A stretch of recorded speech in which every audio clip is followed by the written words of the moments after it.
Hare Krishna. So this morning we discussed about the mood of studying Shastras or even hearing Shastras, and we have learned so many lessons from the mood of several devotees whose pastimes are described in Srimad Bhagavatam only.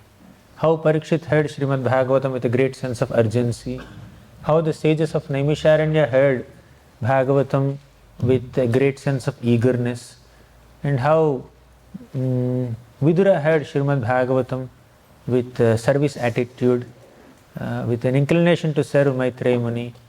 And also we have seen the examples of Jiva Goswami and many other personalities. We have learned several aspects of the mood of a good student of scriptures.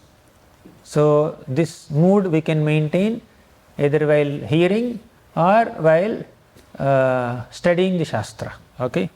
Now let's discuss more practical methods of studying Shastras. So this session will be little more intense in terms of practical application. Right. So far it's only preparation of mood, but now it's like applying practical methods. When the mood and the method meet with each other, then the outcome of that wonderful combination of mood and method would be a great understanding of scripture. So let's begin. So yes, see this. Shastric study can become very pleasurable with a few favorable habits, realistic methods, conducive ambience, and compatible association. 4 things. Methods must be realistic, not idealistic. Okay, not that we can make a plan. Okay, I started the first canto of Srimad Bhagavatam today. By Monday I should complete it. Right? Our ambitions also should be realistic. Okay. So, and we should have favorable habits. Okay. Whenever I get time I open Bhagavatam. Yeah, that's good. That's good. But there are some stars there, conditions apply. You may open Bhagavatam, but how much can you assimilate Bhagavatam? We should have some kind of regularity and some systematic pattern and some intelligence that goes behind the process of study. Then conducive ambience and compatible association, all these are required. So 4 points we'll discuss today. Many more points, but this is like a quick summary of what we are going to discuss in the next 1 hour. Favorable habits, realistic methods, conducive ambience, and compatible association. 4 things. So one must understand Shastra, and that understanding of Shastra should reflect in our attitude, behavior, character, and also servitude. As devotees, especially devotees of ISKCON, definitely many of us, in fact all of us, are engaged in some kind of service. Right? In that service we have to deal with other devotees. So our servitude and our behavior are products of our character and attitude. So the attitude that we develop, the kind of personality that we have, is reflected in our dealings with others and also in our services. So one of the most important sources of molding our character, molding our mood, nurturing our attitude is Shastra. So Shastra nurtures our attitude with the right inputs so that we get to deal with devotees nicely and also render our services nicely. And this is the attitude that is taught by all the Acharyas by their personal example. So morning we were discussing about spiritual culture, the 5 aspects of spiritual culture: sadhana, swadhyaya, seva, sadachar, sangha. You remember this, right? All 5. Now we are going deep into one element of swadhyaya. Okay. So this is a session on art of studying scriptures, right? Study means swadhyaya, adhyayan. So this is one of the austerities of speech. Krishna said in Bhagavad Gita, Anudvegakaram vakyam satyam priyahitam chayat swadhyayam bhyasanam chaiva vangmayam tapa uchyate. Anudvegakaram vakyam. Can you increase the volume slightly, bro? Whoever is the coordinator. So Anudvegakaram vakyam means we should not be speaking in an agitating tone. Satyam, we should be speaking truthfully. Priyahitam, our speech should be like a well-wisher. and Svadhyaya, Abhyasanam Chaiva. Also Shastric study, reciting the scriptures is also an aspect of austerity of speech. We need to engage our power of speech, ability to speak in reciting scriptures, speaking scriptures. That's a part of prescribed sadhana for us by Krishna. That's the right utility of the throat, the tongue, the ability to speak. So we have discussed 5 aspects of spiritual culture. Now we are going deep into Swadhyaya. So Swadhyaya has 5 aspects. Is it increased? The volume is increased? This is maximum. Okay, fine, no problem. So Swadhyaya has 5 aspects. One is Shravanam, means hearing scriptures. Second is Pathanam, studying the scriptures. Third is Mananam, means recollecting scriptures, revising. Okay. Fourth is Nididhyasanam, contemplating on scriptures. Fifth is Kirtanam. In the next 1 hour, we are going to discuss on these 5 aspects of Shastric study or Swadhyaya. What are the 5 aspects? It begins with Shravanam, hearing. So if self-study is important, why should we have colleges, schools, universities, uni? So why should we have unis? We also should have teachers, professors, instructors, lecturers to teach even material subjects, right? Similarly, for spiritual education also we need teachers. Bona fide experienced devotees should teach Shastra. So therefore, Shravanam, hearing from such experienced devotees, becomes one of the first elements of Shastric study. Swadhyaya is not just studying the scripture. Swadhyaya is preceded by hearing the scripture from an experienced devotee. Clear? First is Shravanam. Second is Pathanam. Means once you hear from script teacher, then you start studying. That is Pathanam. Third is Mananam. Once you study nicely, you start revising it, recollecting it, ruminating it. Right? So that is revision or recollection is Mananam. Nididhyasana means deeper contemplation. So Mananam includes revising what you have already studied. But Nididhyasana includes reflecting on it, going deep into it, trying to add your own personal experiences to it, trying to see the world with the understanding or wisdom given by the Shastra. So that's much deeper. Mananam is just revising what you have already known. But Nididhyasana is going deeper, reflections, introspection. Finally, Kirtanam. After learning the scripture through the first 4 elements, Shravanam, Kirtanam, Mananam, Nididhyasanam, we will also continue to learn by speaking. By speaking also we learn. When you try to share your understanding with another person, your own understanding will be enhanced. Right? So let's begin with first element, Shravanam. Fine. There are unlimited glories of the process of Shravanam, and we can spend next few days discussing the glories of Shravanam, but I'll just limit it to few points. Shravanam basically means hearing from a teacher. Why is it important to hear from a teacher? There is a beautiful shloka in the 2nd canto of Bhagavatam.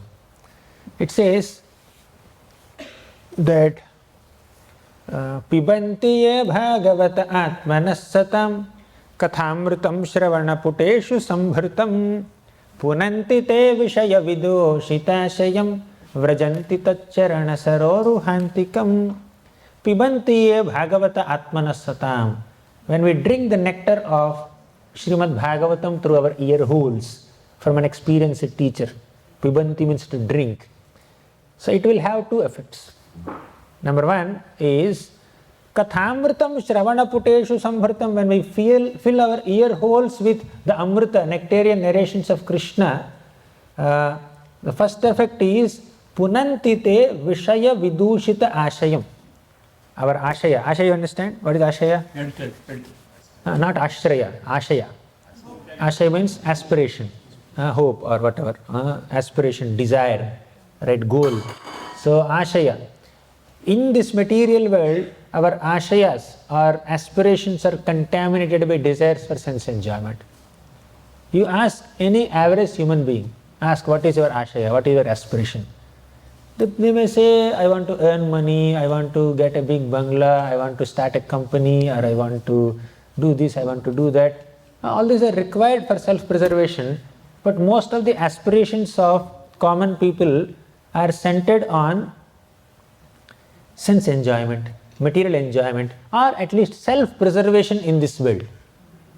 But the real ashaya of any soul is attaining Krishna Prema. Oftentimes, when we have deep material aspirations, what happens is that to fulfill those material aspirations, we may even do something not appropriate.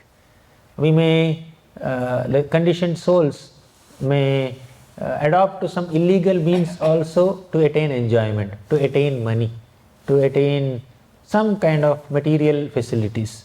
So that's why the Bhagavatam shloka says, Vishaya vidushita ashayam. The ashayas, the aspirations of average conditioned souls are vidushita, contaminated by Vishaya, desire for sense enjoyment. Punantite. Such contaminated aspirations are purified by hearing Bhagavatam from senior people, from pure devotees, by hearing Harikatha from exalted souls. That's first effect. Purification of material desires. That's the first effect. Second effect is Vrajantita Charana Saroru Hantikam. We will be able to attain the lotus feet of the Lord very easily. That's the second effect. So this is the purpose. This is the effect of hearing from experienced souls. So experienced devotees help us effectively understand the right context of the Shastra. So scriptures are not just textual, they are contextual.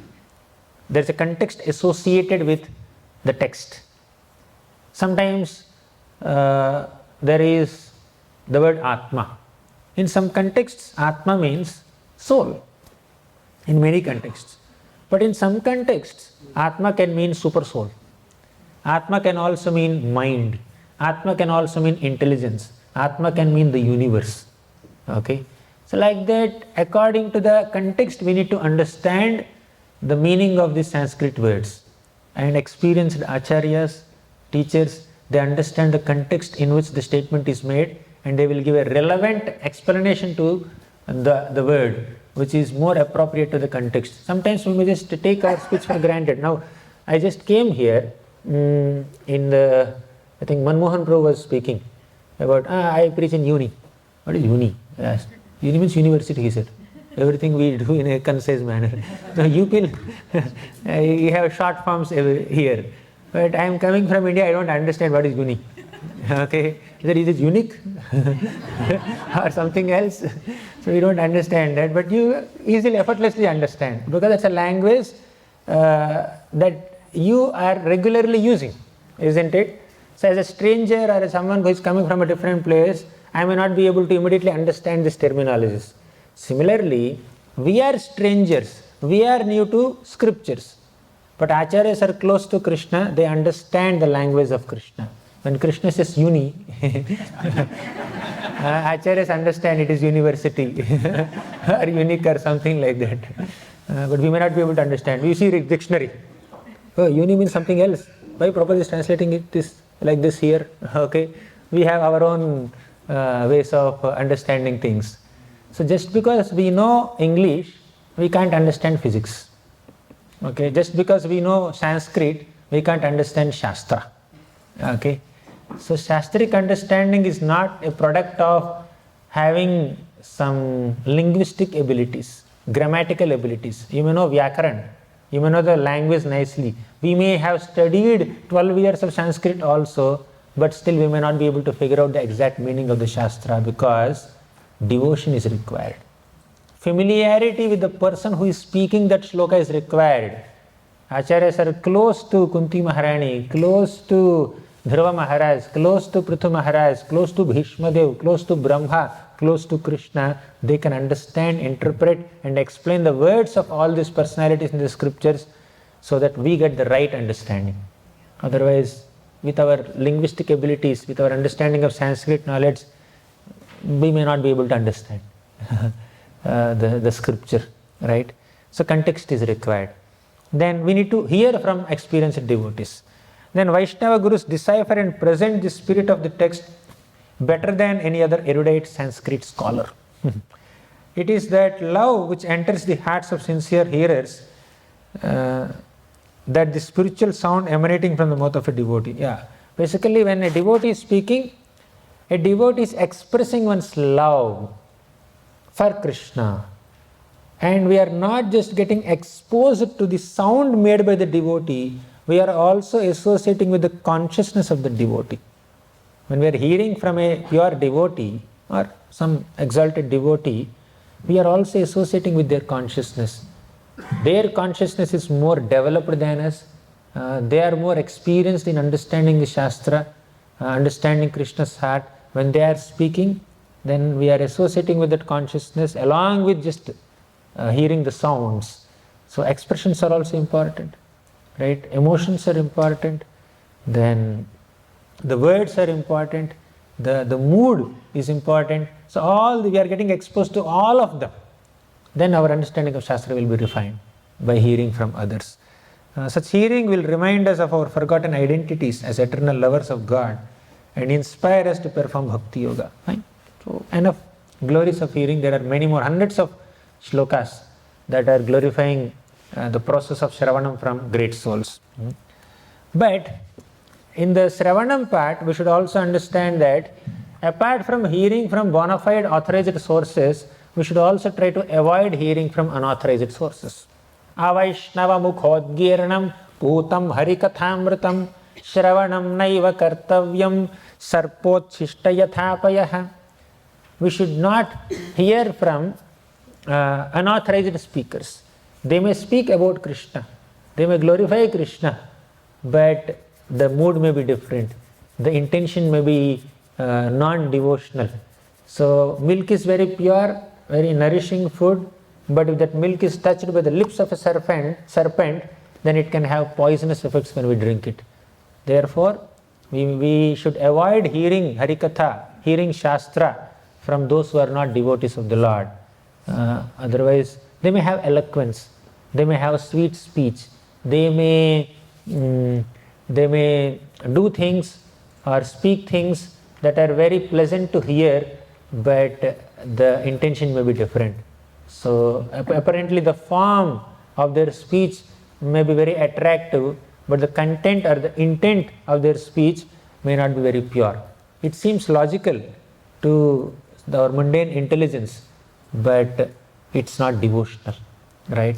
So they want to make things in a flowery way, so better we avoid hearing from unauthorized sources.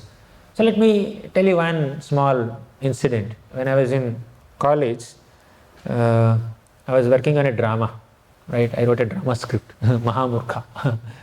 So that's like about a person who ignores spiritual life and gets so absorbed in material life. Okay? He is a Mahamurkha, very foolish person. So I went to a PhD student to play one role in the drama. He is little elder to me, quite elder to me. He looks like a saint if he is in that attire. So he can play this role. I was the Mahamurkha, right? He was playing that role. So it's a philosophical drama. By the time I came in touch with ISKCON and I wanted to present some spirituality through the drama to our students, then we got into some philosophical discussion. We ended up in this Mattaha Parataram Nanyat Kinchidasti Dhananjaya Shloka. So my understanding, at that time I did not read Bhagavad Gita also. My understanding of that shloka since childhood is Mattaha Parataram Nanyat. You know this shloka, right, all of you? So Krishna says that no one is greater than me. Okay? No one is greater than me. So that's my understanding of the shloka at that time. You know what he said? Mattaha Parataram na Anyat. No one is different from me. Everybody is God. That's his understanding. Okay? So it seems logical. Parataram na Anyat means no one is different from me. Sanskrit can be interpreted in this way also, but that's like a very poisonous understanding, very deviating understanding, and he's very convinced about it. I just asked him a simple question: are you God? Am I God? Then he said, yes, we are gods, but why am I suffering here? I asked him, simple question. You have not realized that you are God, that's why you are suffering. Okay. I asked him, have you realized that you are God? He said, I am in the process of realizing it. Okay. And you are too young, you can't understand it. So I said, okay, fine, I am not understanding, I will not understand also this logic. So like that, people may have different kind of misinterpretations of the scriptures. Therefore, we need to avoid hearing from unauthorized sources. Apparently, it may seem very convincing and logical, but there are so many flaws inside. So this is about hearing, Shravanam. So we are discussing 5 aspects of Swadhyaya, right? First aspect is Shravanam, we discussed. In that we just mentioned 2 points. First point is hear from bona fide sources. Second point is avoid hearing from unauthorized sources. Then we are going to the second element of Swadhyaya, that is Pathanam, self-study. After hearing from a guru, you also attempt to study on your own. So that is self-study. There are 10 aspects of self-study that we are going to discuss. There may be 100 aspects, but I am presenting only 10 now. Okay. So first is prioritization. We'll go one by one. No need to write all this. So there is one slide, or at least sometimes 2 slides on each point. First aspect of Pathanam or self-study is prioritization. So just like we prioritize eating food, without which we cannot survive, we cannot function. Similarly, we need to prioritize feeding our soul. Morning also we discussed slightly about it. So let's feed our souls with a soulful meal of Harikatha, with a soulful meal of a chapter of Bhagavatam, a shloka of Bhagavatam, a pastime of Bhagavatam, or some episode of Bhagavad Gita. So let's try to feed our souls by the sound vibration of Shastra, either through reading or hearing, one of them. So we need to prioritize it. So more than time management, we require priority management. Oftentimes, reading Bhagavatam may not come as one of the to-do lists, one of the elements of a to-do list of an average sadhaka. But this chanting of 16 rounds is always there in the to-do list. Somehow before sleeping I have to complete my 16 rounds. That everyone prioritizes because we have taken a vow in front of the spiritual master, right? So that I will chant 16 rounds, I will follow 4 regulative principles, I will serve Prabhupada's movement in the mood of servant of servant. We have taken vows. So therefore we prioritize chanting 16 rounds, attentively or inattentively, standing or sitting or walking or dozing off. Somehow we complete 16 rounds. But because we have not taken a vow to study Shastra, that goes into the background sometimes. So we need to prioritize it. When we prioritize it, when it also comes into our to-do list, task list of the day, or at least of the week, then we naturally study. It all begins with prioritization. Give it also a priority. It's not something that we can do once in a year, or something that we should do only if we have nothing else to do. Right? Not that way. We should prioritize it. So next. So prioritization includes setting reasonable targets. Okay. A target-oriented approach with all the elements of the mood that we discussed in the morning. Okay. Now we are getting into methods, but please understand the mood should be in the background of every method that we are trying to implement. Okay. So we should set some reasonable targets. When you prioritize, a target-oriented approach will also be there with us. Then set up a timetable that's practical for us. Prioritization plus practicality is important. We can't just prioritize and keep aside everything else. Okay, I keep aside my eating, I keep aside my sleeping because I have prioritized this. It is on the top in my to-do list. So I will not do my other services. I will not chant my rounds. Priority Bhagavatam, priority Gita. So chanting, okay, go into the life. So we need to be intelligent in making a proper timetable which is practical for us, and resolve to follow it without fail. You prioritize it, allocate some time, and then follow it, try to follow it. So choose a study partner to inspire you, to enthuse you. So when self-commitment is not sufficient, let us commit in front of another devotee, right? So you can give some liberty to other devotee to correct us, to remind us, to chastise us when we are not when we are not keeping to our commitments, right? And to infuse a spirit of enthusiasm within us, we can take support from our friends. I see many devotees are very friendly with each other. Okay, so it's very much possible here. So, and one more thing is, one simple tip. You can keep a book in front of you. You are reading, say, 7th canto of Srimad Bhagavatam.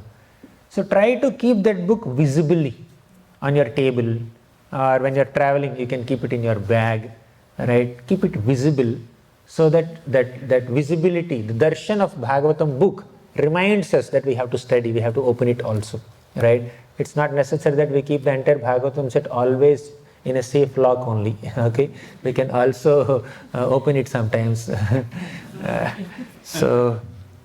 Next, that's prioritization. Second element is choosing an appropriate time. So this is very important. Choose an appropriate time for study. Means timing. For some people, morning time is suitable. For some people, evening time is suitable. For some people, post lunch may be suitable, or before lunch that may be suitable. You identify what is the most conducive and favorable time slot for you. Like, you see, when we were in BT, Brahmachari training in 2009 in ISKCON Chowpatty, we had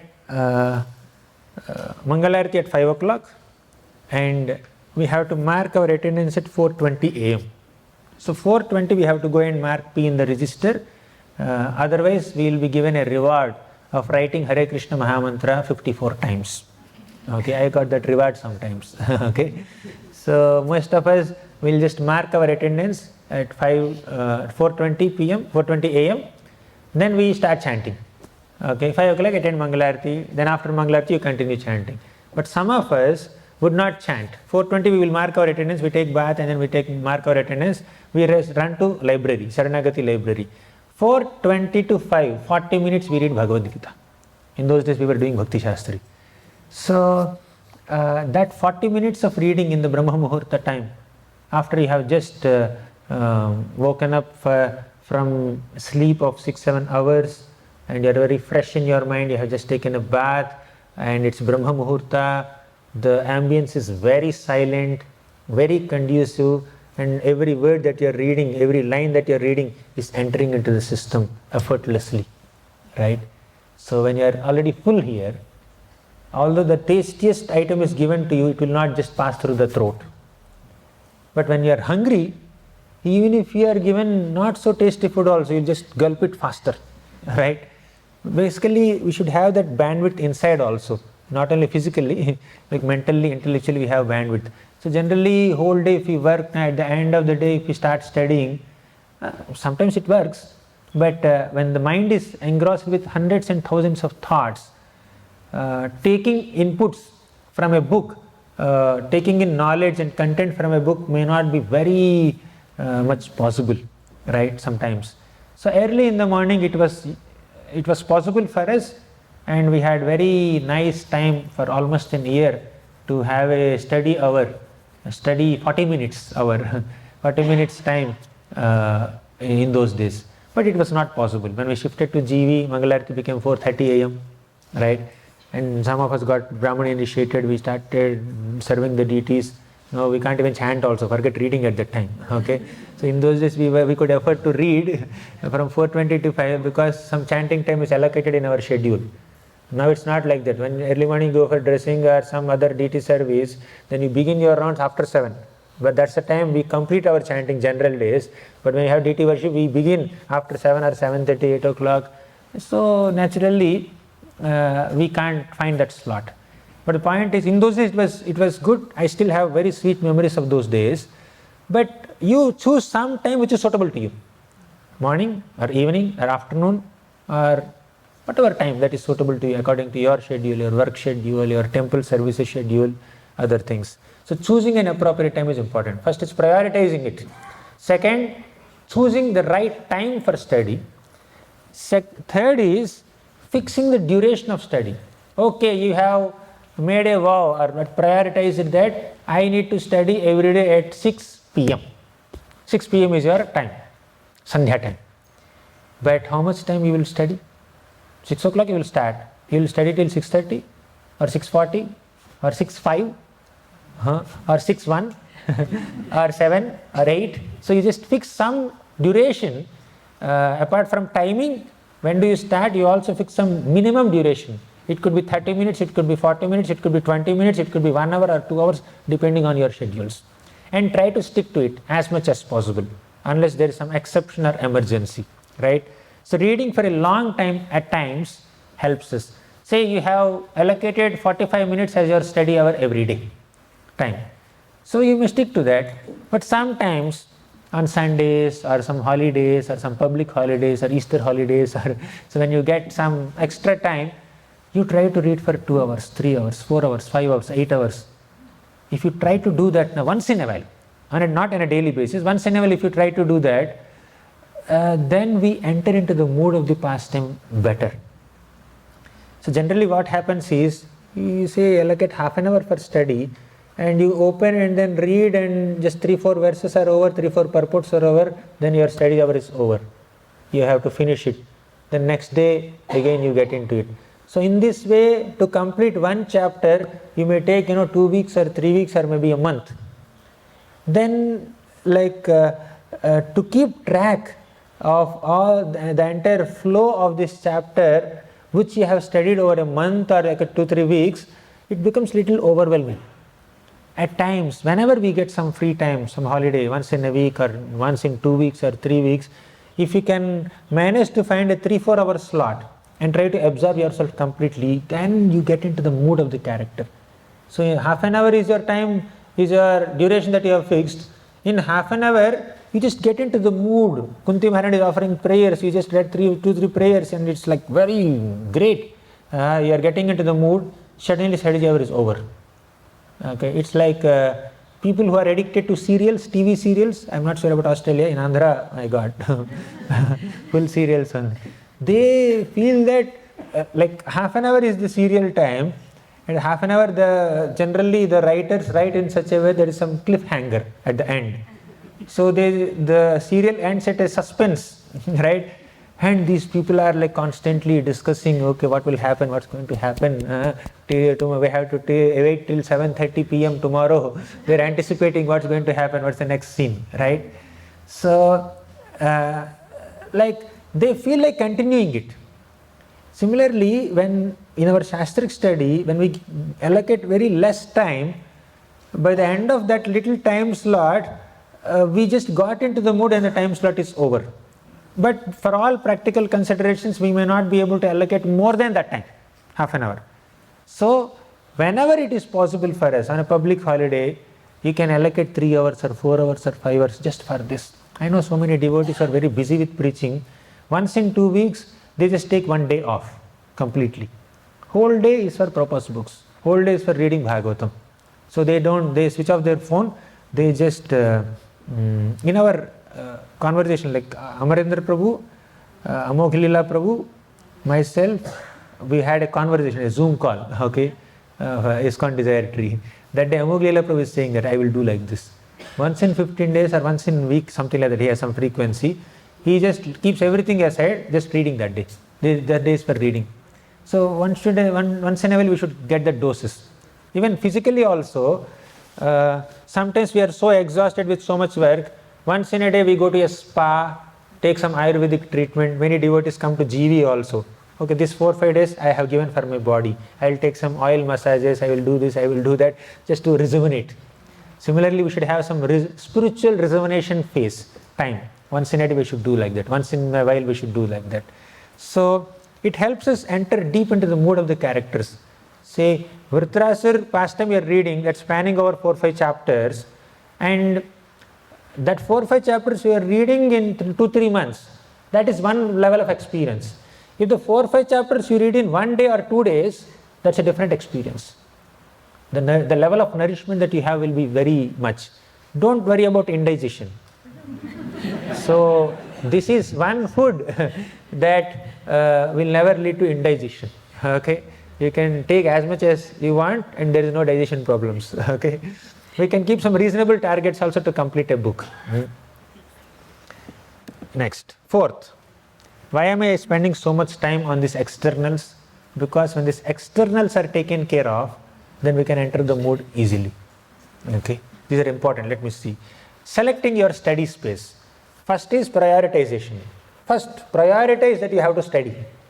Second is fixing some time, particular time at which you study. Third is fixing some duration, minimal duration, 30 minutes, 40 minutes on a daily basis, plus some extra time, longer time on some public holidays. Okay, third. Fourth is select your study space. So having a fixed space where you study is important, right? Having a fixed space for your japa. In our temple hall, every day, if you are accustomed to sit at one place only and chant, as soon as you sit there and start your first round, you got into the mood. But every day you are changing places. Okay, today you are chanting here, tomorrow you are chanting there, next day you are chanting somewhere else. The mind takes some time to get accustomed to the new ambience. When you get used to one particular ambience for doing a particular activity, as soon as you enter that ambience, you feel like doing that only, nothing else. Okay, as soon as you enter there, you have that sweet memories of doing that activity only, and then you immediately get into the mood. Therefore, a clean, silent place helps us focus and absorb the knowledge better.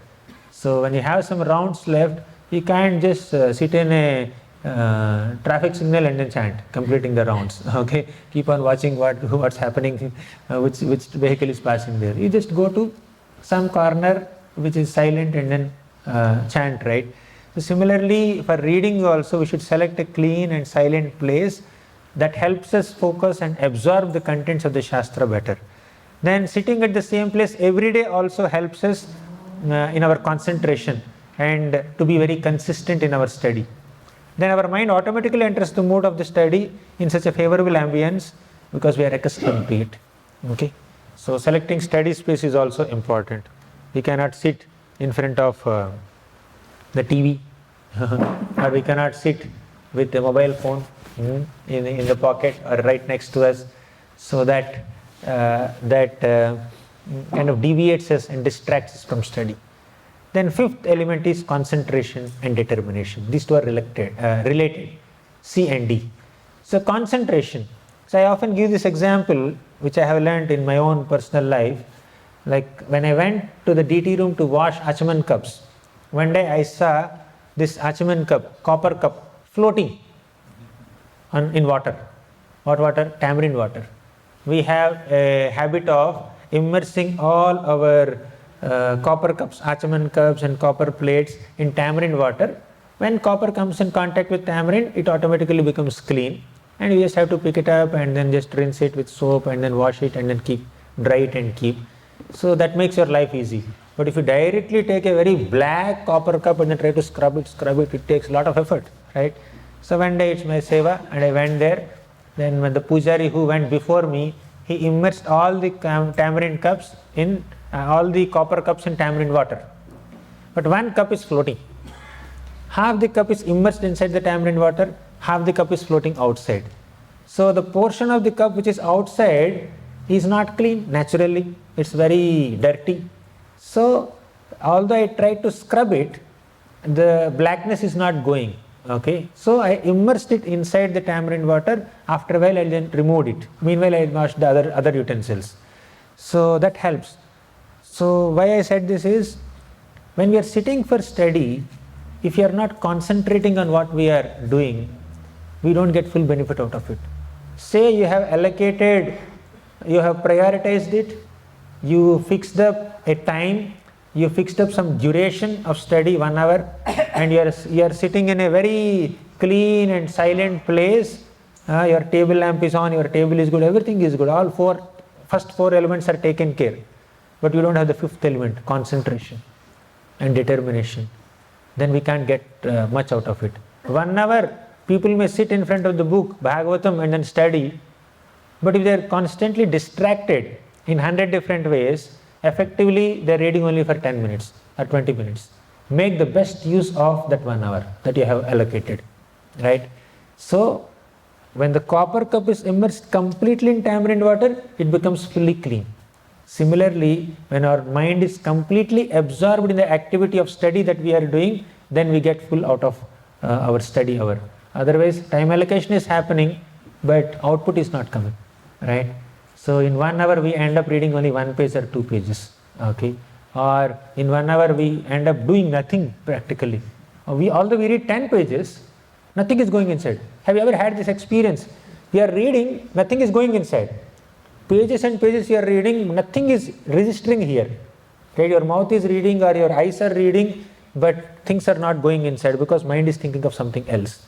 Okay, you have a habit of reading, you are reading, but we are not absorbing, assimilating, internalizing or realizing it. Okay, so concentration. To be concentrated, to have concentration, we should have determination.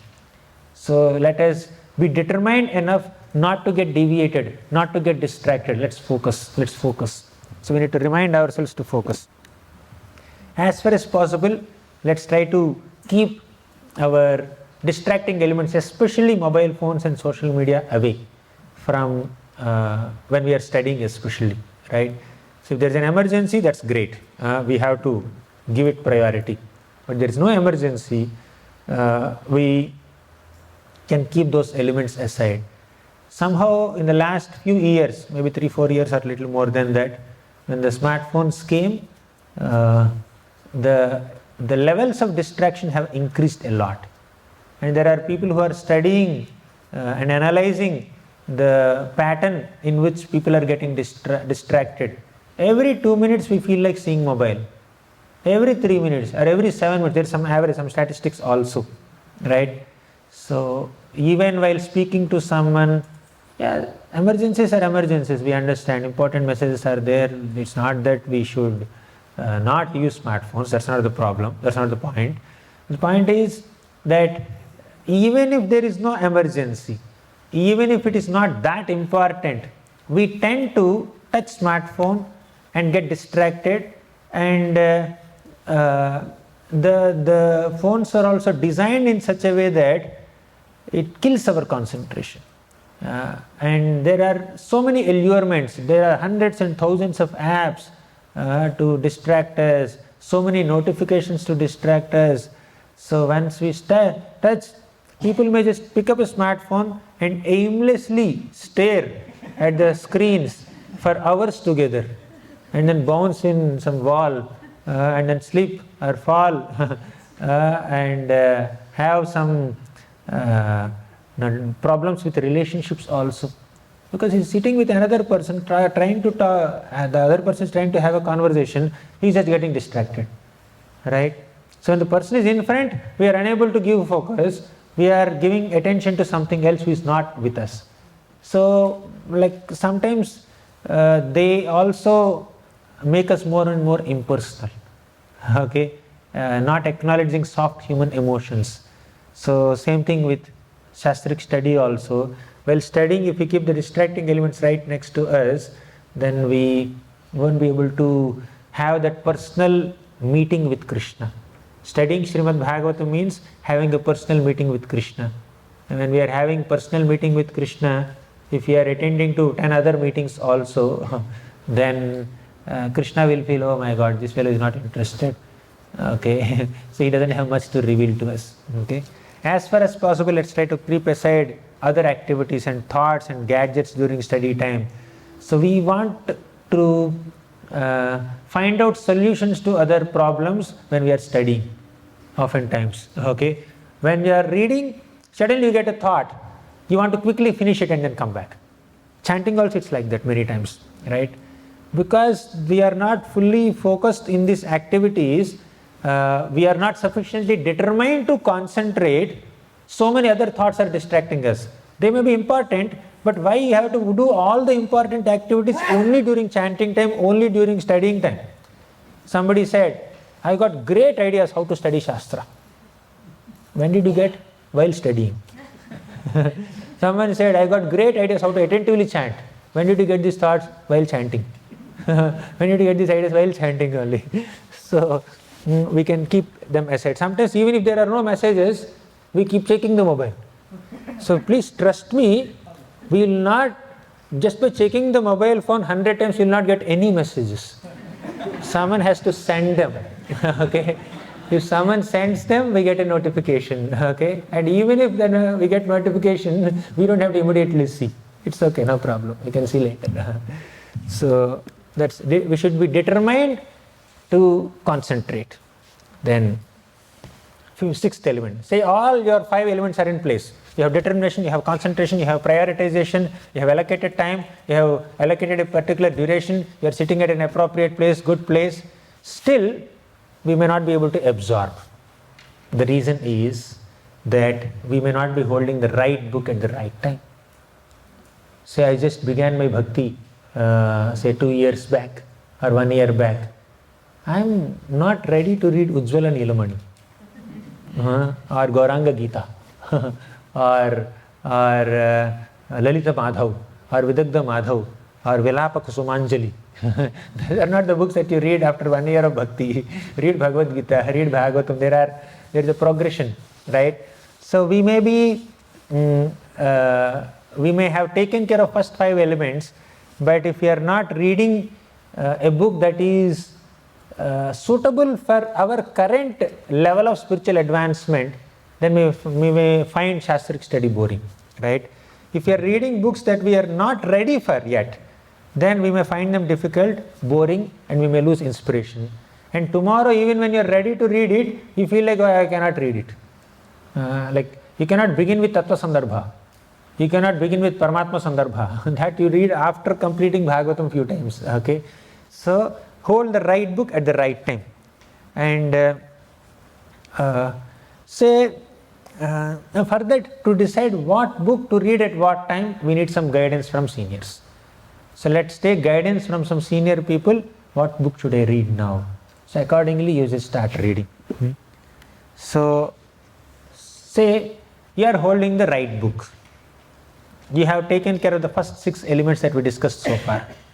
Still, sometimes we may not be able to absorb in Shastric study, because we may not be reading a right book at the right timing of the day. Let me tell you, one day I was in GEV, whole day we had site work, construction work. So night 9:30, 9:40 I opened the book to read. Whole day I could not read anything. So 9:30, 9:40 I just opened our second canto of Srimad Bhagavatam. And the subject was extremely technical. Okay. So one of our devotees came, and senior devotees, he said, what are you doing? I said, Prabhu, whole day I could not get any time to read. Today I didn't read at all. So I'm just trying to read Bhagavatam. Not now. This is very technical thing. Now you are so tired. Your mind is tired, your body is tired, your intelligence cannot assimilate this thing, and you are just training yourself. Just read Krishna book and sleep. He said that. So sometimes some books are having thick, dense philosophy, and some books have some sweet pastimes, pre-digested material. Here it is very heavy, technical, philosophical content. So some devotees may have the bandwidth to understand cosmology, to understand Uddhava Gita, to understand teachings of Lord Kapila, to understand teachings of Rishabhadev. Okay, they can digest heavy stuff also late in the night. They are unable to sleep. For example, 12 o'clock or 1 o'clock they get up and they open Uddhava Gita and read. So they have that bandwidth. They are very intellectually astute and they are very philosophically sound. But not everyone has that bandwidth. So therefore, when you are fresh in mind, early in the morning or when you have some free time, so then you are anxiety free, then you can open some philosophical subjects. But when you are very tired at the end of the day, you can just read some Krishna book and some kind of simple pastimes like Krishna Sudama, Rukmini Krishna or Damodar Leela or some other Vrindavan Leela. So that's the time. Even in our retreats also we schedule Vraja Leela at the end of the day, right? So before sleeping, let's not have some heavy philosophical content. Let's discuss some simple pastimes, some kirtan, some soothing night kirtan. So we should also choose topics to read. You may say you are ready to read Krishna book, you are sufficiently spiritually advanced and you have developed sufficient maturity to read Krishna book also, and also to read the second chapter of Bhagavad Gita. Okay, but second chapter of Bhagavad Gita may not be that digestible to you when it is 11 o'clock in the night. Okay, better you read some Krishna book if you feel like reading something. So we need to have that aspect also. We can parallelly read couple of books, 2-3 books also. So you may read one Bhagavatam canto, parallelly you may read some biography of some, say, Srila Prabhupada or some other Vaishnava-Acharya, simple, light read, a story form, pre-digested content, where you don't have to put so much effort. In 1 hour you can read 20 pages. But if it is thick philosophy like Uddhav Gita, in 1 hour you can read only 2-3 pages. Simple pastime, in 1 hour you can read 2-3 stories. But if it is dense philosophy, in 1 hour you can read only some few concepts, or maybe one concept or half concept. Chatushloki Bhagavatam. Just to read that, it took a lot of time. Now, in the 9th chapter of Bhagavad Gita, when I was writing this Bhagavad Subodhini, Gita Subodhini, so 9th chapter, so many shlokas are there, they are simple. Patram Pushpam Phalam Taim and all that. So I was able to write faster, right?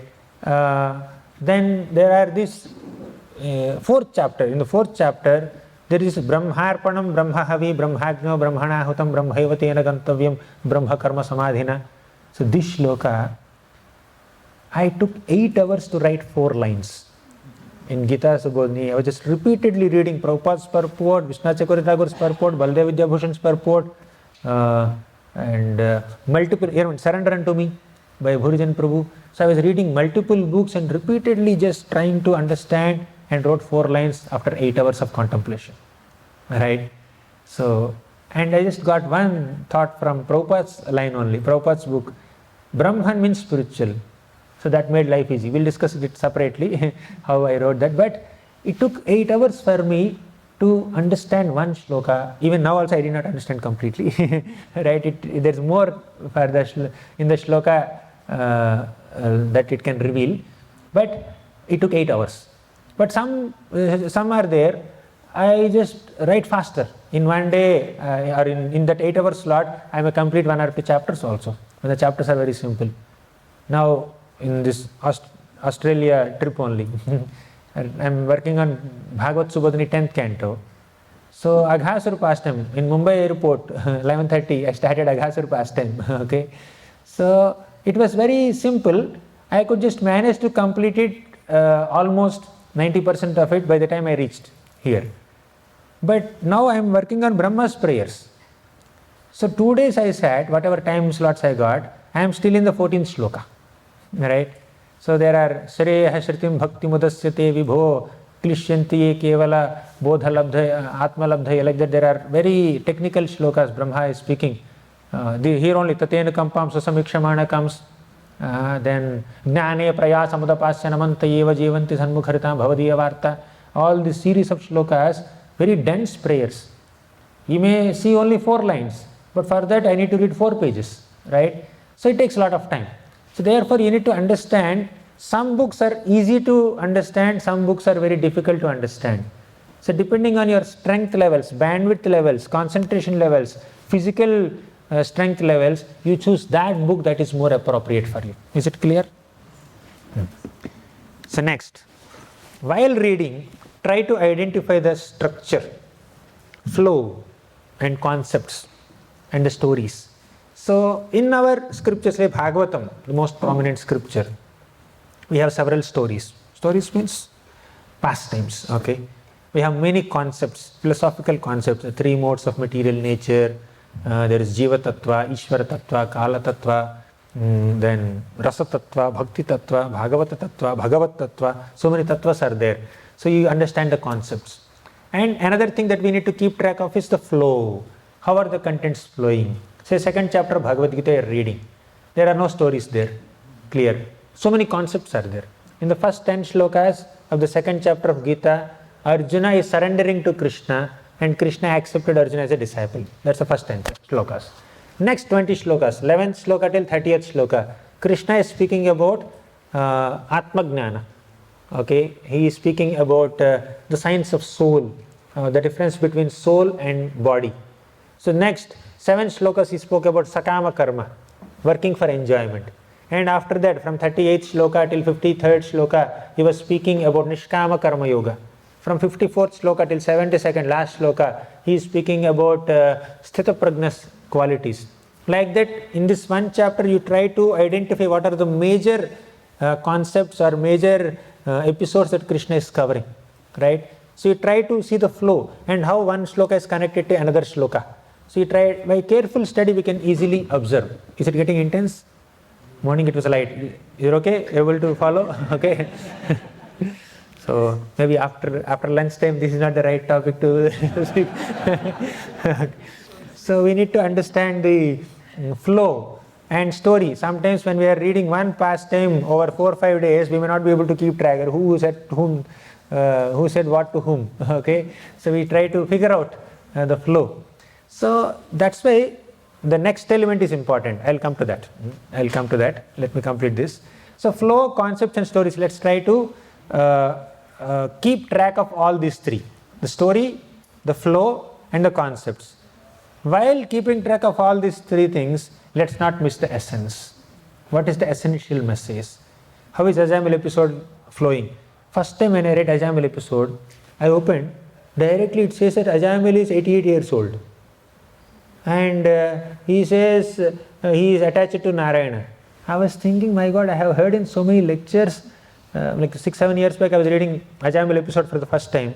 I heard so many lectures that he saw something, some obscene thing when he is getting some dharma, sacrifice. He said it's not there, it's maybe somewhere else. Just read it. First chapter went away.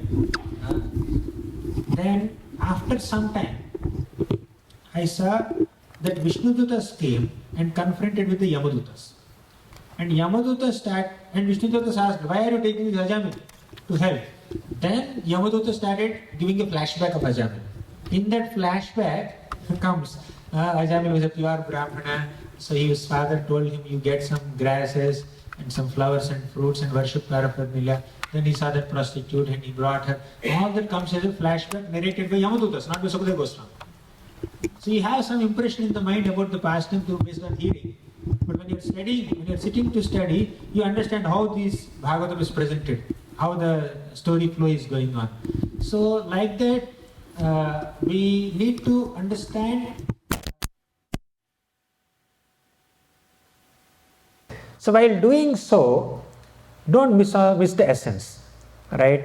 So the essence of Ajamil episode is not that you do whatever you want in life. At the time of death you chant Narayana, you'll go back to Godhead. That's not the message of Ajamil episode. Okay?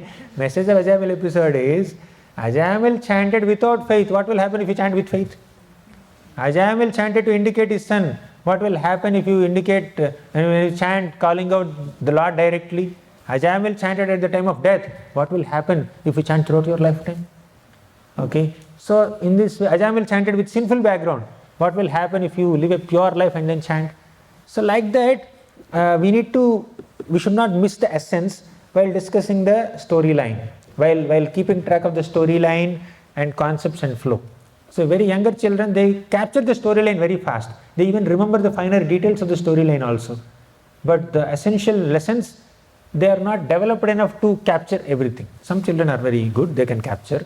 But point is that while we are getting familiar with the stories and the flow and concept, we should not miss on the essence. Most essential point. Okay.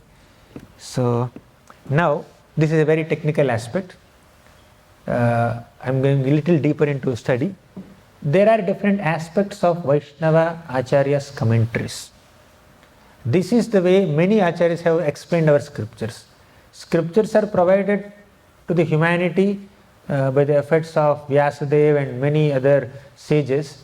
But several Vaishnava Acharyas like Baldev Vidyabhushan, Vishnu Chakravarti Thakur, especially Prabhupada in the recent past, they have explained scriptures in this way. They have written commentaries in this way. There are 5 aspects of a Vyakhyana or a commentary. Okay, what are they?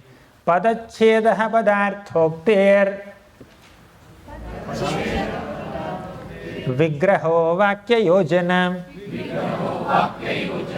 Akshepasya samadhanam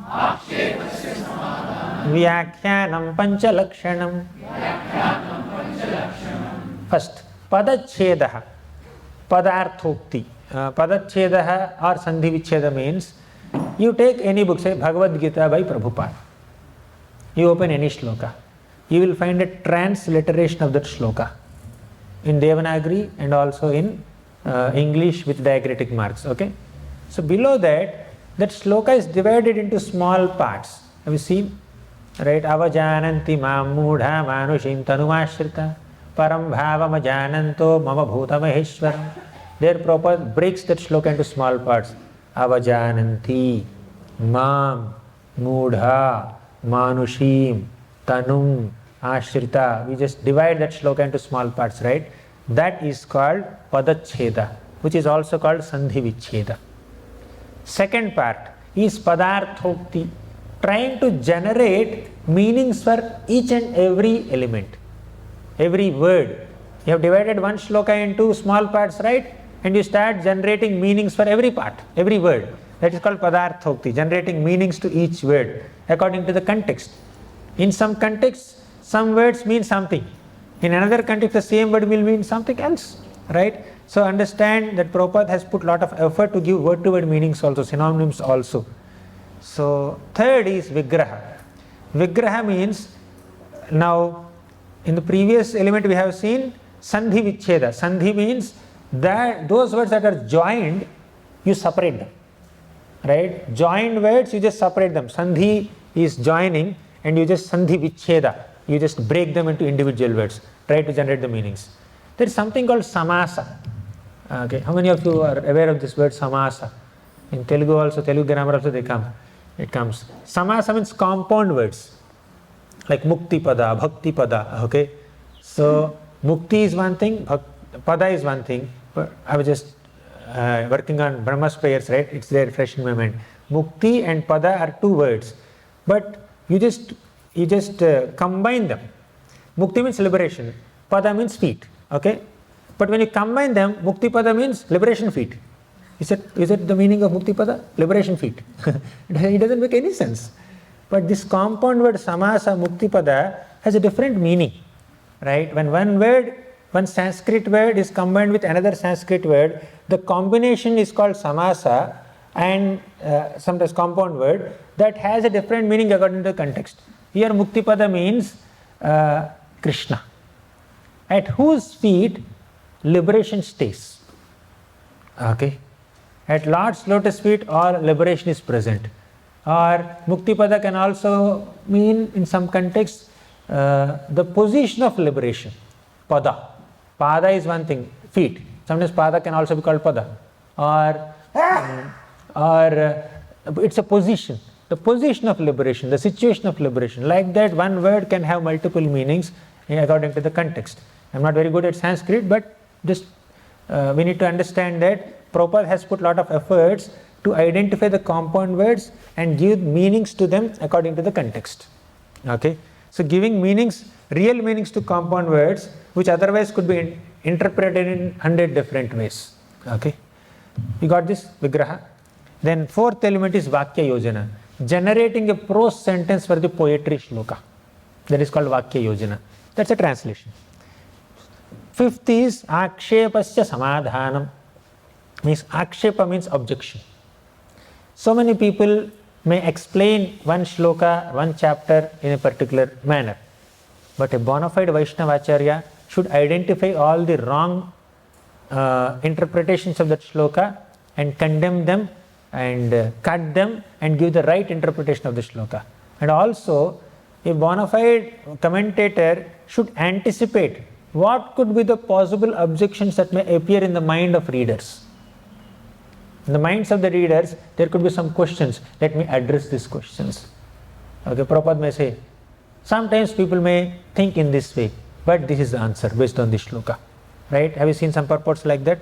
So, you need to, a commentator has to anticipate, has to expect what kind of objections or doubts or questions that may appear in the minds of the readers, and accordingly he will have to address them.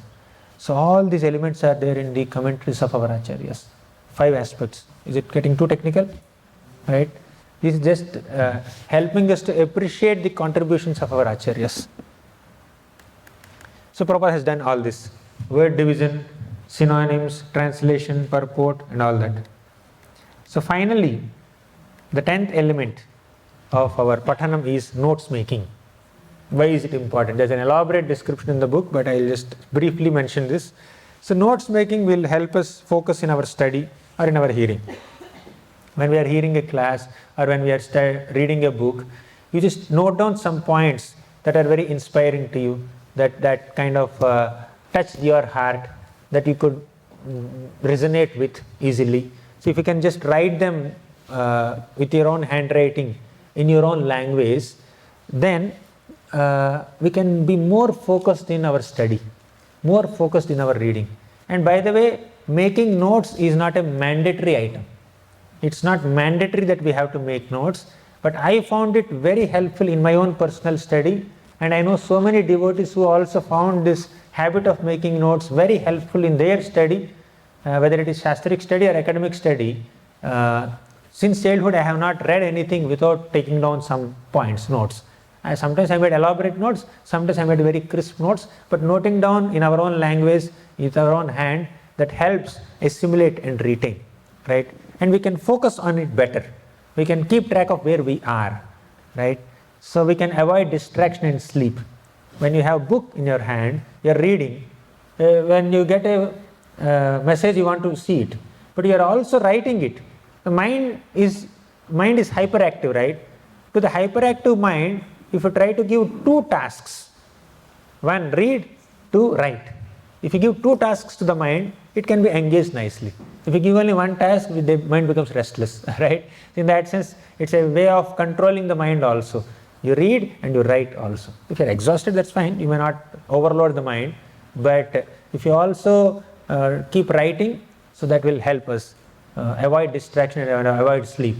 So those who have a habit of dozing off while hearing, that habit can be little curtailed and controlled if you also take pen and paper, right, and then start writing. While writing, the possibility of dozing off is little less than when you're just sitting relaxed like this. Okay. Third, we can retain what we could relate with. So 1 hour class may have happened, or you may read 10 pages, everything you may not be able to relate at our current level of advancement. So we can note down only those points that we could immediately relate with, that are matching and relevant for our experience. You just capture those points, then by doing so, you go deep into what you have already understood to some degree. You can gather remaining points later also, but point is, we are able to connect with some points, you will be able to retain them more by noting them down, right? So you can deepen your own thought process. You already are able to resonate with something. If you want to relate it with more, if you want to develop deeper relationship with it, better write it down, okay? Then we can easily recollect in future. So if you have taken notes, 3 years back, when you open your book, oh, these notes I have written 3 years back when so and so Maharaj is giving class, such a beautiful class it was, but you have no record there, then we may not forget. It's good for sweet memories. Sometimes devotees may make pages and pages, diaries and diaries of notes over years. They may never revisit them. They may not look at them. It happens anytime here. You have taken notes, but you have not seen them. Okay, I also have so much notes I have. So it may go into Nirmali also sometimes. But but it is good to have that habit of writing notes. At least that is helping us to be attentive while hearing, even if you don't revisit. If you can revisit, that's great. Some notes are there, I keep on revisiting, right? So then writing in your own words means you have to kind of process it with your intelligence. You have heard a point. The teacher spoke 3 sentences and you are processing it and writing down in 1 sentence only. So you are immediately putting your intelligence to exercise and then trying to make your intelligence analyze the point, process it nicely, understand, assimilate, and present your understanding in your own words in 1 or 2 sentences. So that capturing of essence and then putting down immediately, that helps us internalize all this subject very faster. Makes sense? Then, for future revision, someone I asked you to share something. Say you have studied the 4th chapter of 7th canto that's going on in the temple now. Someone asked you, okay, what have you have read 4th chapter, right? Can you please share some gist of it? We are just traveling in a car, so the journey is like half an hour drive. In that half an hour, your friend asked you to give you a quick summary of the 4th chapter of 7th canto that you have recently studied. You may not immediately remember everything, but if you have written just 2-3 pages of notes of the chapter, you can immediately open it and then start sharing it.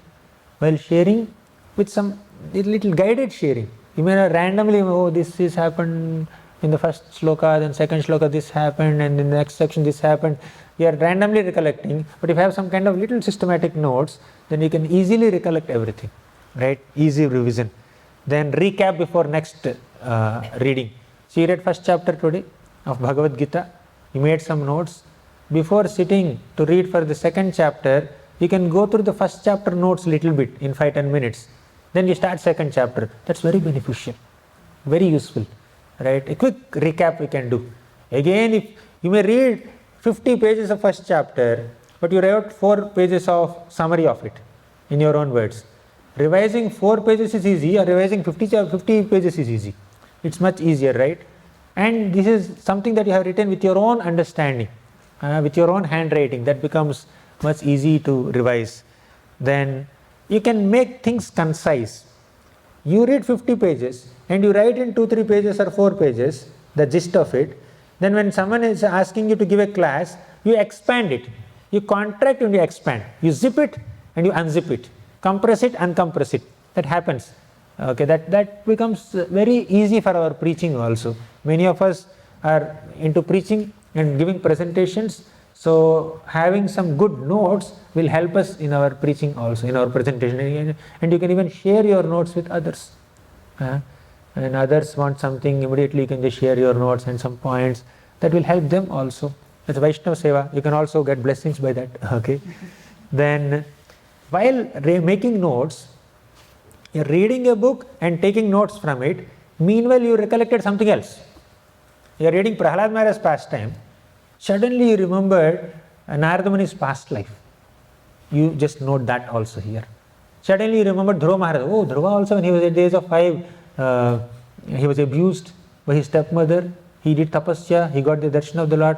Okay, let me just note that down. Or you are reading some chapter. Suddenly you could relate with your personal experience in your own life. So there is one beautiful shloka in the 10th canto of Bhagavatam. There was meeting between Vasudeva and Nanda. So there is a very beautiful shloka that Sukadeva Goswami mentions there. He says that Naikatra priya samvasaha suhurdam chitra karmanam oghena vyuhamananam plavanam srotaso yatha. Although two people love each other so much, although there is a great emotional bonding, great love, friendship, affection between them, they may not be able to stay together. Why? Chitra karmanam. Everybody has a unique karma. Everybody is undergoing the reaction to one's own past deeds. They have unique karmas. Because of their unique karma, they came together at a geographical location for some amount of time and they stayed in a particular relationship. Once the karma is experienced, they got separated. And an example is also given. You take 2 twigs and then just throw them on a flowing river. So 2 twigs are floating on a flowing river. How long they can stay together? By the force of waves, they may get separated. And by the force of waves, they may again come together. And by the force of waves, they may again get separated, never to meet again in life. Our life is also like that, right? We may meet so many friends in our LKG, UKG, first standard, second standard. We had so many friends. Where are they now? I don't know where are they. We don't even know where are our BTech friends and MTech friends also. Although it's a very recent thing, 15, 12 years back only. So we come in contact with people and we get separated from people. This is philosophy of life. So when you're reading this, you get into a reflection. and you note down your personal experience also, in short. Or you remember an example, you write an example there. You remember an analogy, you write your analogy there. So like that you can make your notes more and more personalized by adding your own thoughts, your own reflections in line with the current book that you are reading. So that becomes a very meditative experience, absorbing experience, right? So notes making has its own ways of keeping us hooked to the book, right? So then what else? You can share with others very easily. So there are so many other such benefits of taking notes. This is how I try to take notes. The red letters there, they are in Telugu, by the way. Many people know Telugu also here. Initially, first few days I was thinking, did I come to Melbourne or Andhra Pradesh? There's so many Telugu devotees here.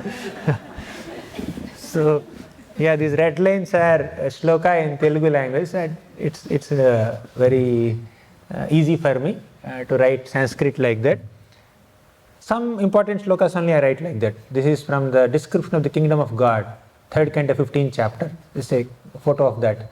Yat sankulam haripadanati matra drishtair vaiduryam arakata hemamayair vimanaihi yesham brihat katitata smita shobhimukhya krishnatmanam naraja utsmayadyair.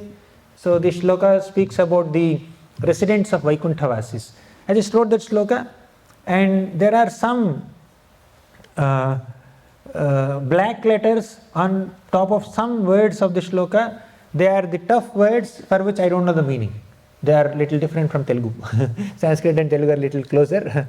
So I just write the meanings of those words right below or above the Sanskrit words. Okay.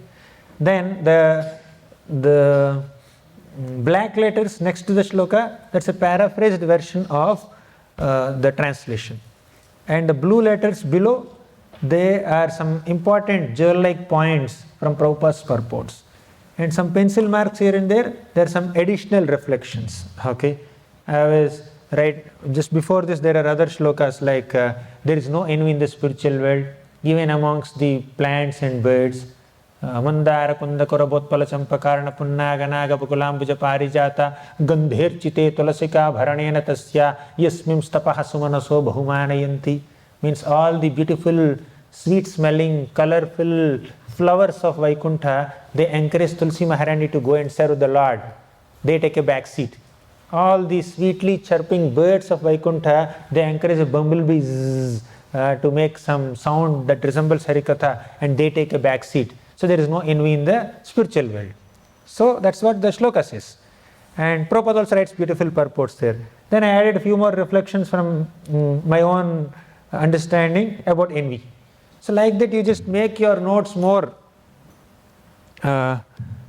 user-friendly, customized to your requirements, your taste, your preference. So like that, this I wrote it maybe at least 10 years back, a decade back, 12 years back. Even now I can refer to it and I can connect. You can preserve. Many times we may get a lot of reflections, we may get a lot of realizations while practicing bhakti, but we may lose the realizations. We may not be able to act according to those realizations and reflections when we don't note them down. Sometimes we can do without noting down, but we can retain our reflections and retain our realizations and go deeper into them by just writing them down nicely. Right? Prabhupada used to write.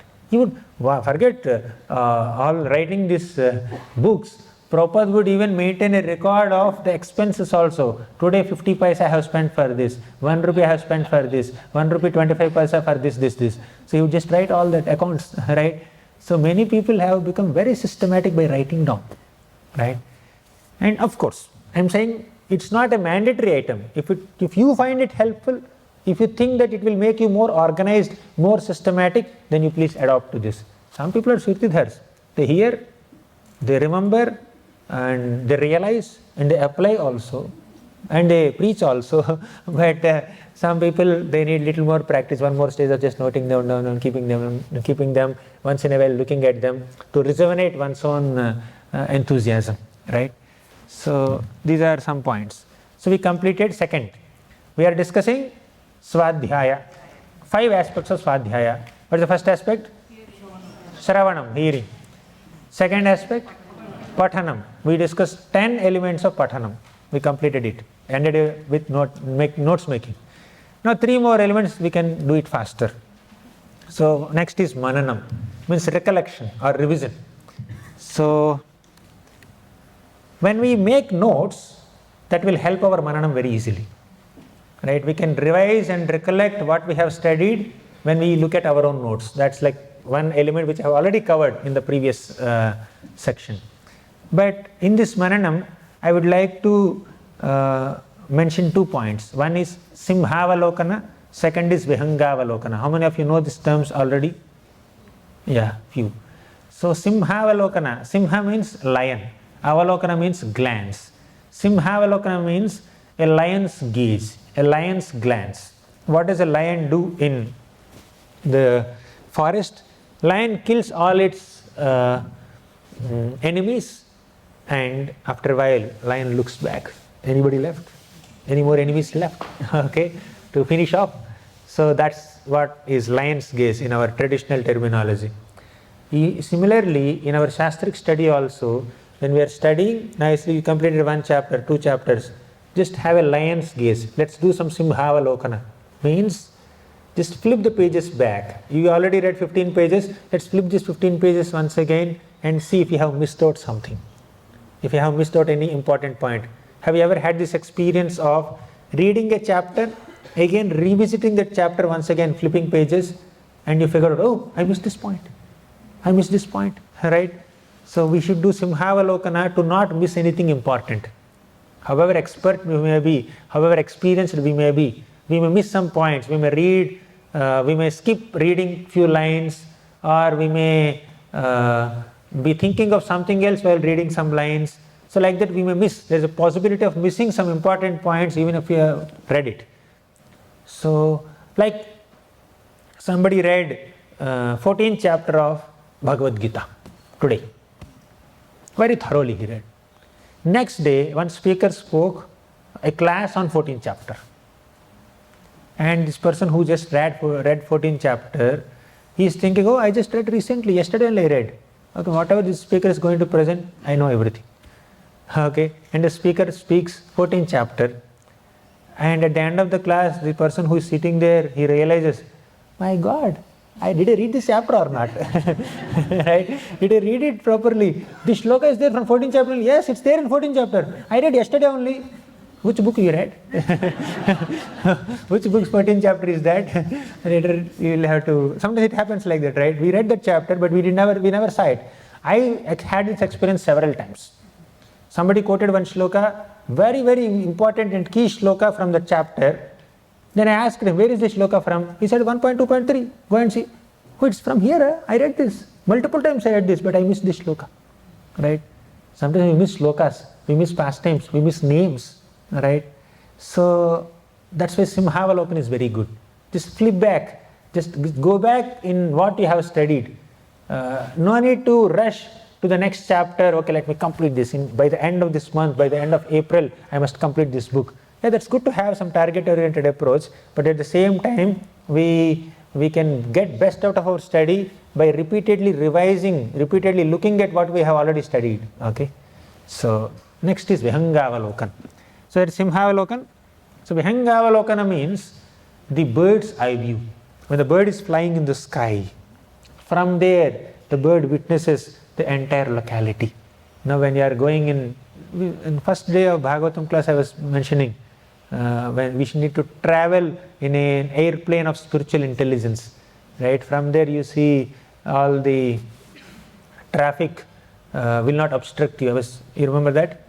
Basically, this bird is looking at this entire locality. The bird is able to see all the fields, all the trees, all the pathways, the roads, the houses, and at a distance there are big hills and the sky. So this much view the bird is able to get in one glance. But if the bird is sitting on one tree, it can only get a small view of the field. If the bird is standing on the road, sitting on the road, then it can hardly see anything. Similarly, when we are reading the book, we may just go shloka by shloka, purport by purport. We will be able to see and identify only the points of that purport only. But once in a while, we need to see an overview. How this chapter is flowing, what are the different contents, what is the structure, what is the skeleton, what is the flow, what are the different main topics which are highlighted. When I look at my own notes, so when you flip some 10 pages, you will see in a chapter of 50 shlokas, I must have written some 6-7 shlokas in red ink, means they are most important shlokas. I must have written some letters in capitals. They are most important statements from Prabhupada purports. I must have put some things in box. Sometimes I would even make some drawings, right? So when Sipuranjan is going into the forest, and there is a beautiful body chariot analogy given there. So you draw some in your own style. You need not be a great artist. You just draw a beautiful chariot in your own style and then mark everything. Okay, these wheels are these horses are the senses, these ropes are the mind, this driver is the intelligence, this Puranjan is the soul, and there are flags, there are the 3 modes. Like that you just mark. So some 20-30 shlokas will come in one little figure. I was trying to do this when I was reading cosmology chapters.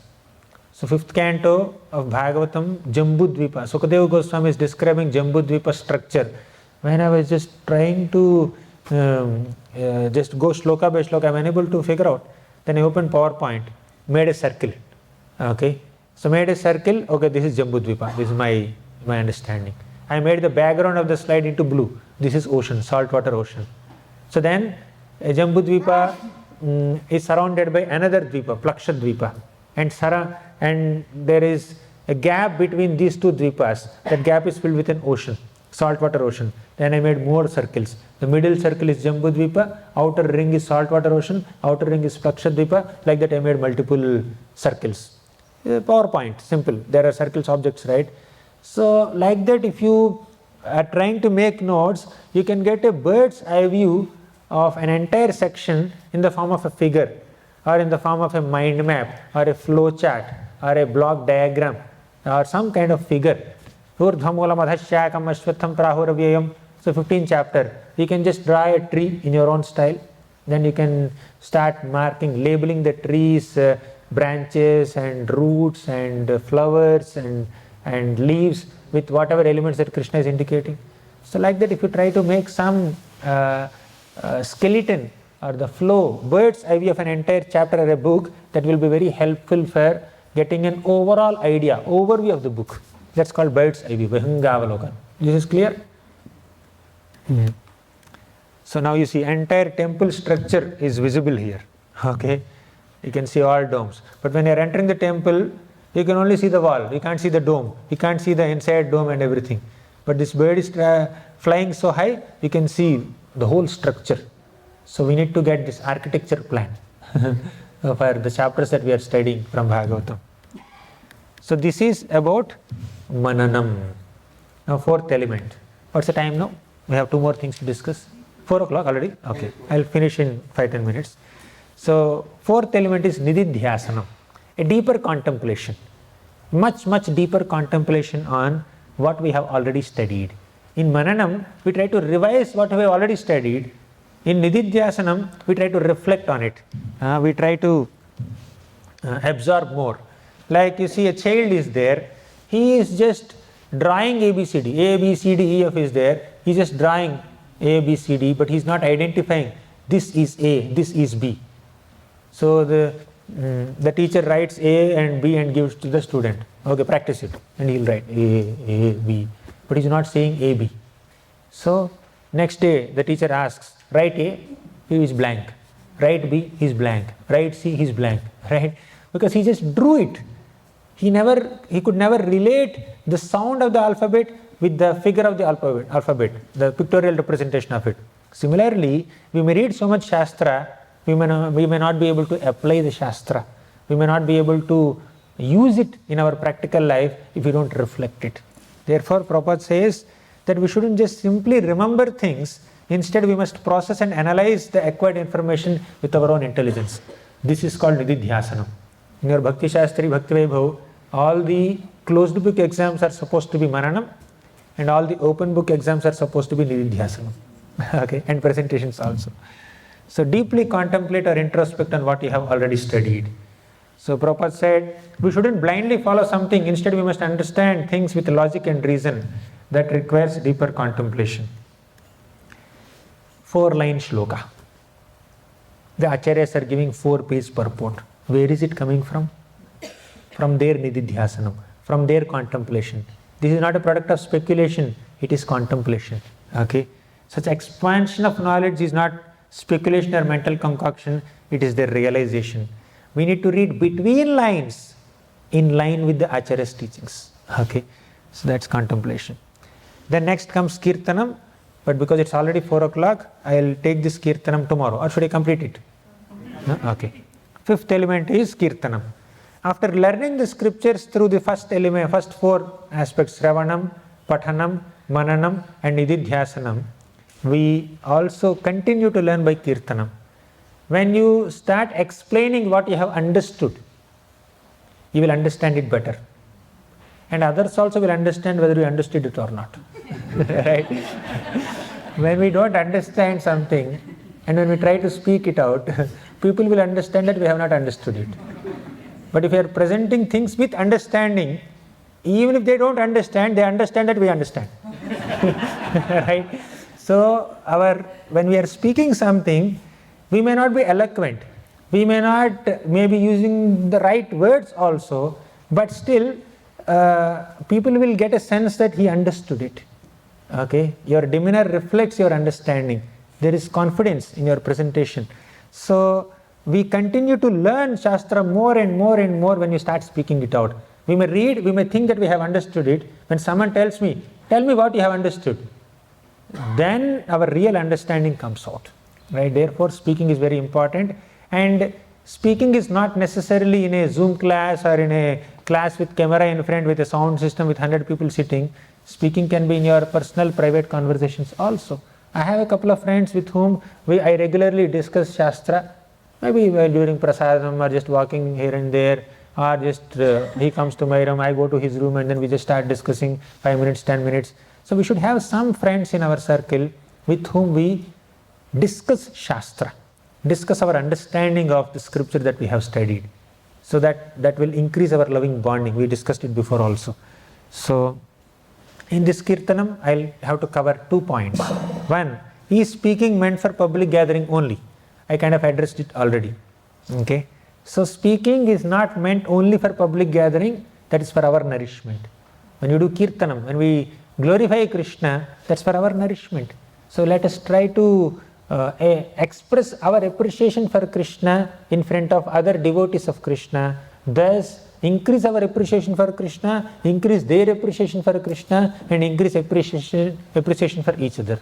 That's how we need to spend time with each other through parasparano kathanam pavanam bhagavadyashaha macchitta madgata prana bodhayantaha parasparam. We need to enlighten each other. Then one more thing is this parasparanam kathanam I mentioned. Can speaking be an impetus for study? In our childhood, my mother would say, hey, study. I said, I don't have an exam. My exam is in March. My exam is in March. I don't have to study today. So then she would say, even if your exam is in March, you can study now. Whatever is taught to you today. Before you go to the next class, you finish your portions today. That's a good student. I was not, but unfortunately. But many times we may study only when we have some class. When we have to give some class, we will study. Or exam. For exam, or Bhakti Shastri, Bhakti Vaibhav, but sometimes we may have to give class in Bhakti Vriksha, Hare, Bhagavatam classes or Bhakti Shastri classes. So when there is a preaching opportunity, preaching necessity, we may study, we may prepare. But actually, we need to study for our own nourishment, for our own spiritual advancement. To develop our own connection and our own relationship with Krishna, we should study. So we should have a regular habit of reading Shastra for our own nourishment, whether we have to give class or not, let us study. So a class is a byproduct of my own regular study of Shastra. That should be our motto. So we should continuously read Bhagavatam. We have our own, pace of reading Bhagavatam. So that's happening in the background. When someone asks us, can you speak something? Can you give a class here? Then whatever you have studied, just go back and then present. Right? There is no separate preparation for a class as such. Right? When we have a regular habit of study, class will become a very byproduct of study. Of course, when you are asked to present a specific topic, you may have to prepare specifically for it, that's fine. But it's not that when we are asked to give a class, you are blank, I don't know anything. You know something, some Krishna Katha, then do it. If they give some other topic, oh, I have not studied it, so let me not present it. Simple as that. So, giving discourses should not be the only impetus for Shastric study. Let us try to study for our own spiritual nourishment, whether we have to give class or not. Okay. So these are few aspects of Pathanam, Shravanam, Kirtanam, Shravanam, Pathanam, then Mananam, Nididhyasanam and Kirtanam. So 5 aspects of Shastric study or Swadhyaya we discussed. Any question should we take now or should we take tomorrow? You can decide. It's already 4. Tomorrow? Any questions or comments based on what we have discussed? Between Shravanam and Pathanam, because when you are reading something, you can see the overview quickly. When you are hearing something, you don't know where it's going.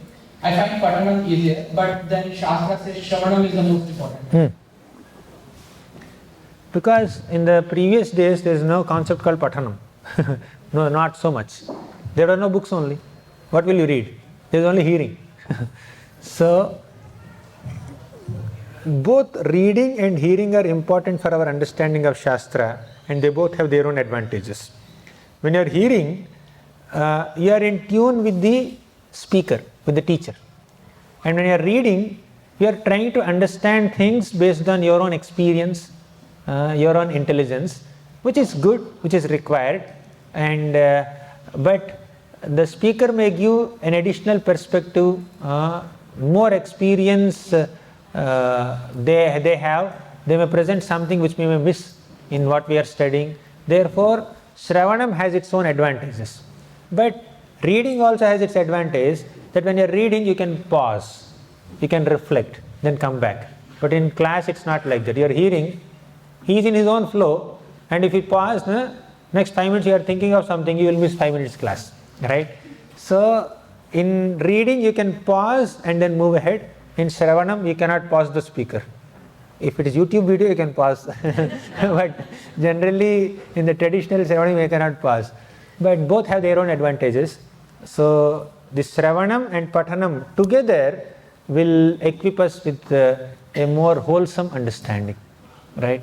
So, we get more perspectives and more inputs and more insights from experienced teachers. At the same time, we also try to reflect deeply and then try to learn it. Prabhu, like in Navada Bhakti, Pathanam doesn't come anywhere. Can we keep it somewhere near Shravanam or not? No, it's same. Basically learning. I mentioned, right? When our study means we are including self-study and also hearing. The Shravanam, Pathanam, both we are mixing. There is one shloka which I did not quote. Tat Srinvan Supathan Vijarana Paro Bhaktya Vimuchyen Naraha. In Bhagavatam it comes. Srinvan, you hear. Supathan, you study also. Vicharana Paro means you do Mananam and Nididhyasanam. All 4 elements are present in this last shloka of Bhagavatam, last canto, last chapter. Okay, Srimad Bhagavatam Puranam Amalam Yad Vaishnavanam Priyam Yasmin Paramahamsamekam Amalam Gnanam Param Giyati Tatra Gnana Viraga Bhakti Sahitam Naishkarmyam Avishkritam Tat Shrinvan Supathan Vicharana Paro Bhaktya Vimuchyen Naraha. Okay, Shravanam, Kirtanam, Pathanam, all these are there in that shloka. Thank you. Any other question? Hare Krishna. I'm sorry if I missed it, but about Nididhyasan, when you were saying Nididhyasan, that the child, you gave that example, he can't write A. So I was wondering, when you're reading, and then Nididhyasana is applying. So how can we do it? Nididhyasana is basically deeper contemplation. Say reading, I gave that example, right? Like Vasudeva and Nanda Maharaj they were conversing. They said because of Chitra Karma, because of unique karmas, all the two people love each other, they cannot stay with each other. I mentioned that, right? So when you're reading that, you start reflecting on your own experience of losing your beloved personality. You had good friends and you got separated for some reason. They had their karma, we have our karma, we could not stay together. We can immediately relate it with our own real life experience. That is Nididhyasana, right? Deeper contemplation. And you are reading Dhruva Maharaj's pastime, you immediately connect with Prahlad's pastime. Oh, this is something similar. Both are aspiring for something same. Morning we were discussing. Many devotees in Bhagavatam, they are aspiring for one thing. An opportunity to hear Harikatha in the association of devotees. That's their prayer, even when they went in front of the Lord. So this is common across all prayers. That is Nididhyasana. So we need to just reflect. It's not there in the book. It's your observation, it's your inference, it's your contemplation. That is Nididhyasana. So Prabhu, can we understand that Mananam also is a part of Nididhyasana? Because You can. Just for convenience sake, we just kept them separate. Both are Vicharana. So Mananam is basically recollection, revision of what you have already studied. Nididhyasana is going deeper in your own personal reflection, contemplation. Any other question? Hare Krishna Prabhuji. So, can, like we give the class, we prepare for the class and then we give the class, so we study for that. So is it as you said, that is not a good practice, but we become lazy otherwise. So class becomes the impetus for us to study, otherwise like we won't study. So is it fine at this stage? Yeah, it's fine. But how did one come to the position of giving a class, being able to give a class? What was the background? Like giving a class is not a privilege that everyone gets, isn't it? So how did one end up there? By having a regular habit of study only, somewhere. So why should we lose that habit of study just because we started giving classes? Right? So yeah, it's nothing wrong. We should give prepared classes. We should not waste anyone's time. When 100 people are sitting and you are addressing them for 1 hour, we are not wasting 1 hour. We are wasting 100 man hours. Right? So we should value the audience time. We should not waste their time. We should give prepared classes. Preparing before class is perfectly bona fide and required and mandatory. But that should not be the only impetus for studying Shastra. Okay, whether we have class or not, let's read, let's study. Any other question? Hare Krishna Prabhu, thank you so much, and it was a wonderful class. Just wanted to ask you about prioritization. So you mentioned in prioritization, like early in the morning, you were actually doing the Sanskrit study first. And then doing the chanting. So my question is, when you're trying to prioritize like chanting, deity worship, and the Sanskrit study, what should be the order? Because you have to go to work and everything. Obviously, chanting, we hear like that is a must. First thing. But when you're trying to prioritize between the three, what should be the order? In those days, we were able to study because separate chanting time is allocated to us. So we are confident, okay, after Mangalarti we can chant, we have sufficient time till breakfast. Therefore we studied. But now we can't afford to do that. We can't afford to allocate that slot for study. So chanting is always priority, as you said. But as far as comparison between deity worship and study, I would say it also depends on the need of the community, need of the temple. Say there is one temple and then multiple devotees have to allocate their time to worship the deities, do different artis. different dressings, wake up seva and all that cooking seva. So definitely that should be a priority. But nobody, we will be followed up for deity worship service. There is a commitment there. But nobody follows up for our own Shastric study, isn't it? So that's our priority. We should allocate time. So we should personally keep some time for it. Okay. But if you say, no, I will not do deity worship, I will just read Shastra, then we are not contributing to the services also, while being a part of a community where everyone is doing their little bit of contribution, right? So we should prioritize in such a way that our other trivial things are taken care of, while we also find some time. Many devotees have effectively managed their time while doing their business and many other things also.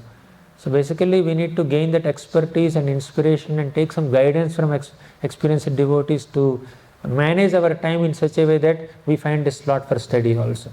If not on a daily basis, at least weekly 2-3 hours I will just spare, and I will just span this 2-3 hours across the 7 days of a week, or maybe alternate days I will study, or weekend I will study, something like that. You just prepare, you have your time.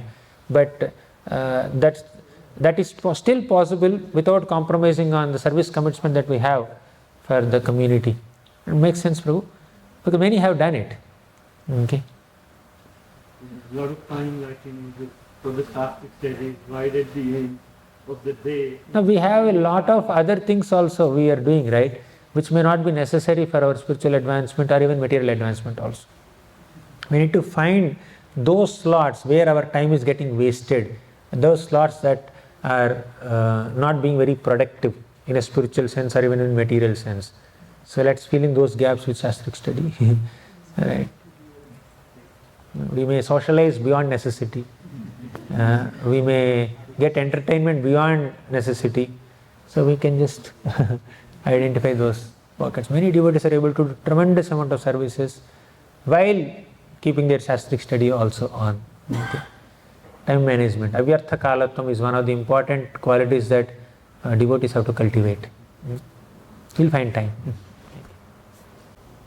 Prabhuji, at one stage, I used to make a lot of notes and try to figure out what is the chapter flow, each chapters of Bhagavad Gita, Bhagavatam and all that. But over time, in the last 3 to 4 years, I realized that I stopped doing it. And then I was questioning myself, why don't I write even in notes down and just read? And I found that one of the main reasons for that is I feel that you're so bodhini. I spoil your habit. He's already doing it. So, and it presents the best eye view, and the meaning of each of the words which you have in different colors. You've already done the hard work for us. So, and when Prabhupada writes his purports, a lot of times we know that, it's not so much focused on the chapter flow, but more on the meaning of the particular translation. But your Subodhini brings the meaning of the translation plus the chapter flow, and you retranslate the verse in a very simple English. So now that I'm not making my own notes and so heavily relying on your Subodhini, I'm also asking myself, am I become lazy or Are you making me lazy? or is it okay? Because now I'm able to read faster, leveraging of your Subodhini. So that's fine. Yeah, Subodhini doesn't have much purport. Once in a while I just add some additional notes here and there, but there is a lot of nectar in the purport. So you can make notes for that. You can share with all of us. Okay, we'll be benefited by that. So basically, one more perspective is, as we are spending more and more time in Krishna consciousness, we become more and more equipped with multiple points and perspectives and lessons. Without noting them down, we already have that understanding by default. Earlier, when I'm asked to give class, I used to make notes for class. Okay, for this class, this is the notes. In initial days, 10 years back, when I was asked to give class, I would write the flow of the class in a paper, and then in some red ink or some other ink, I will just direct them to bookmarks. I have my handwritten diaries, 3-4 diaries, I will take 3-4 diaries and the flow paper with the class. So I just cover the class first 10 minutes like this, then I will open one diary and open so and so page, then start speaking from there, close the diary, keep there, come back to the flow, then open next diary and then cover some things there. Because they are there in the book, they did not enter the mind or heart more. So the notes was there. But now when I am asked to give class, I depend on Krishna, I just think little bit, but whatever comes on the spot and the flow, it just happens. I don't have time also to prepare for that. I have many other things also to do. So over a period of time, without notes also you get equipped with some basic points and basic lessons, foundational lessons, because we have been repeatedly hearing the same content again and again. So the need for taking more notes will be reduced as you grow. Right? It's not about becoming lazy. It's basically we are getting little more experienced. That should not increase our pride, okay? But basically we should utilize that effort in another productive direction to serve Krishna in a different way. Right? Earlier we had a lot of time to take down notes and many other things, but now we may not have so much time to prepare for a class. So whatever I know, let me share, because other time is being utilized for something else. So like it just, and there's not necessarily laziness. But if you personally feel, if the individual personally feels that okay, I'm getting lazy, then let's get back to the habit. As simple as that, right? But if already something is available, you are taking advantage of it, then you may utilize that much time and effort in something else. Right? Some other books are there for which notes is not available. Let me make notes for that. Or something else where PPTs are not available. Let me make PPTs for that. So like that. I hope it makes some sense. Huh? I'm waiting for your 4 books of